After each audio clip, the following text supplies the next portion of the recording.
I wanted to wait a little bit about this one just because, again, there were so many details. But from what I can see, Lane Kiffin, as you can see in this picture as well, is the head coach for LSU.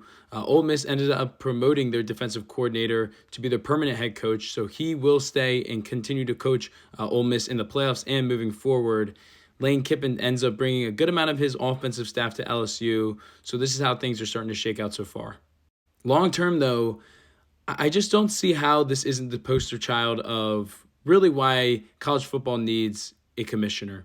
And it's really, again, just the timing of how the college football landscape works right now. Like, if you want to make new hires, you have to make them now because recruiting and just everything, like there's really so much that goes into it. And that's why, Kiffin felt like he had to make a move. But what ends up hurting really everyone else is this decision and decisions like this, because now Kiffin can't coach his team that got to the playoffs and is arguably having the best season in the school's program in their history. He can't coach them anymore. And now other guys might have to consider, decommitting. Do they want to go to LSU? Certain coaches now have to leave. Like, this is not the full Ole Miss team that we're going to be seeing in the playoffs.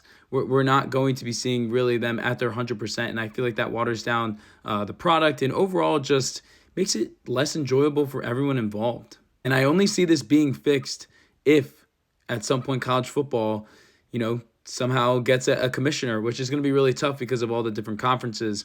I was actually listening to a podcast today saying that they really only think that this could be doable if the government gets involved. So stuff is going to happen. It's obviously not happening this year, but, regardless of how you feel about Lane Kiffin, I just think this type of situation needs to be removed from the sport moving forward, or just at some point, because with how the schedule is and everything, just with recruiting, the transfer portal, all this stuff, it just really ends up, again, hurting coaches. It hurts players. It hurts people watching the game. Again, Ole Miss, you're in the playoffs, super excited, and, your coach is gone. You lost, some offensive staff. I don't know if any recruits have left, but, it just hurts everyone. It's just not good for the sport. And I don't know where in any other sport that this would be, doable in any sport. This doesn't make sense on so many levels.